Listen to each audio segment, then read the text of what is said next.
Ha guys, let's get more news about Warriors, but first don't forget to subscribe and leave your like. Warriors vs Thunder player grades. Kevin Looney takes over and Shai Gilgeous-Alexander vs Steph Curry showdown. Has everyone's heart rate settled down yet? The Golden State Warriors pulled off one of their best wins of the season on Wednesday night, overcoming a 14-point deficit to beat the Oklahoma City Thunder, owners of the best record in the NBA, on the back end of a back-to-back 116-109, and it wasn't just an important win but a thrilling one too. So let's grade the players who pulled off the improbable and reminded us of how good the Dubs are capable of being when things click. As always, grades are based on my expectations for each player, with a grade representing the average performance for that player. We to focus with Wiggins on the fact that he played 38 minutes and 21 seconds in a highly intense game just 24 hours after playing 33 minutes and 14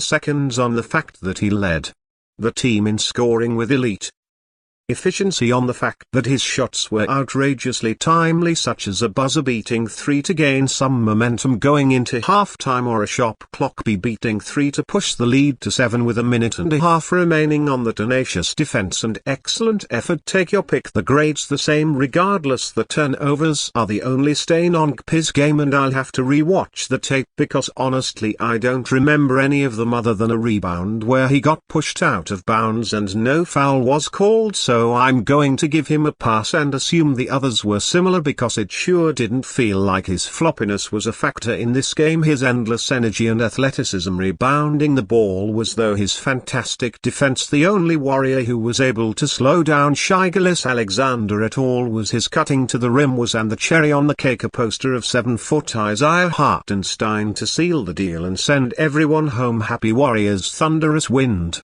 sends timely message to front office. With 8 days remaining before the NBA trade deadline, the Warriors shot callers are in the final stages of assessing whether they have the resources and audacity needed to deal their way into the same neighborhood as the Western Conference elite, which makes a visit Wednesday night from the Oklahoma City Thunder particularly timely. They're rolling through the West like gangsters and tanks armed with grenades, leaving a path of destruction in their wake. This game would give the Warriors an idea of how much distance lies between them and the top of the conference. The answer: not as much as the standings indicate. When Golden State's defense shows up as it did after the first quarter, that drowsy start left the Warriors trailing by 14 early in the second quarter before they pushed the Thunder to the edge and down the stretch shoved them over for a 116-109 victory that electrified the sellout crowd. 18-0 to 64 at Chase Center. When we come out with the right intentions, the right energy, the right mindset, said Gary Payton, who contributed 15 points, 9 rebounds and a spectacular punctuating dunk with 103 remaining, we can compete with anybody. The Warriors 24-23 are in 11th place in the West, 13.5 games behind the first place Thunder 37-9. They're not going to catch them no matter what transpires by noon on February 6th. Too much ground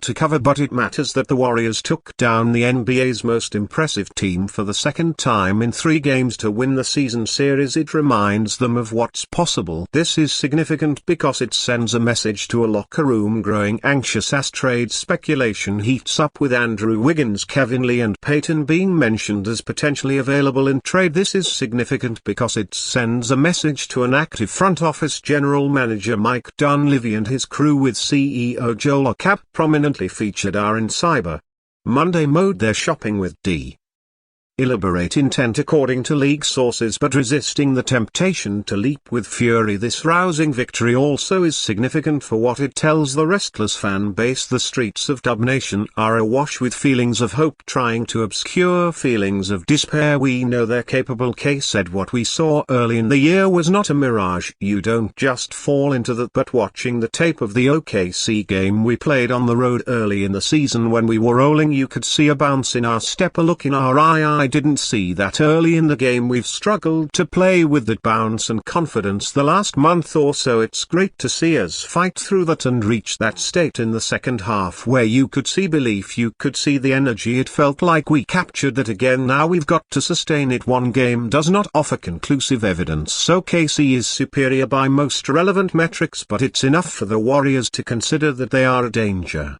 to any opponent when they power up their intensified defense. They did so on this night, even with defensive ace Draymond Green watching from the bench in green designer sweats. Once through the first quarter, the Warriors limited the Thunder to 37.3% shooting from the field. MVP favorite Shai Gilgeous-Alexander got his scoring 52 points, aided by 18 of 21 shooting from the line. Jalen Williams put in 26. The rest of the team shot 27.3%. The Warriors for their part owned the second half, outscoring the Thunder 68-51. SH 61.5% from the field, including 52.9% from distance. They solved OKC's defense, a snarling maze of humanity exquisitely choreographed that ranks number 1 in the NBA. All in all, our second half intensity, the way everybody scrapped out there, every single guy who came on the floor scrapped and gave us great minutes. K said. Next up comes the Phoenix Suns and the opportunity for Golden State's first 3-game win streak since mid-November. The front office still has work to do, but this night was enough to make an impact regarding decisions to come. Previously unwanted all-star stunningly firms as top Warriors trade target just over 6 months after they rejected a free agency trade for Zach LaVine. The Golden State Warriors could be stunningly back in the market for the 2x all-star, according to Anthony Slater and Marcus Thompson, 2 of The Athletic. On Wednesday, LaVine could be back on Golden State's radar just over a week out from the February 6 trade deadline, after recently re-emerging as a possible trade destination for Jimmy Butler. LaVine is now the latest star to be linked to the Warriors, after weeks had passed in which the possibility of acquiring a big name had seemingly dissipated. According to Slater and Thompson, LaVine may actually be the more likely trade target for Golden State rather than Butler, who's in a much more dramatic scenario in Miami. LaVine is viewed by some within the organization as the safer option at 29. He's 5.5 years younger and some $6 million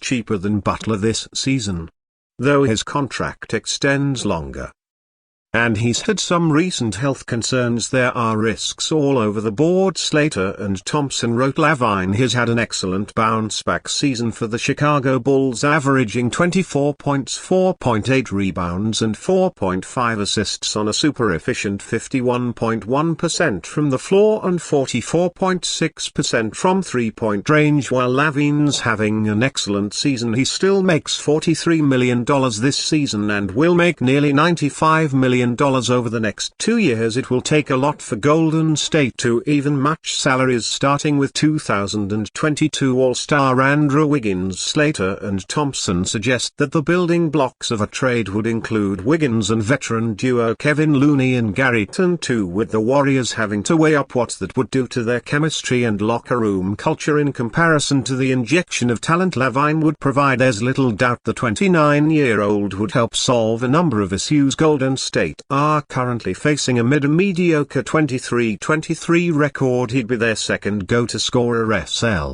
shot creator, forming a potent, dangerous scoring trio of Stephen Curry and Jonathan Kuminga. LaVine would also step right and next to Curry in the backcourt, alleviating a problem that's plagued the Warriors since to Anthony Melton's season-ending injury. Trading Wiggins, Payton and Looney for LaVine would certainly bring some significant defensive concerns on top of the locker room question marks, but perhaps simply getting Curry the offensive support he needs would override those factors. And you fan, what do you think of the situation of Zach LaVine? Leave your opinion in the comments.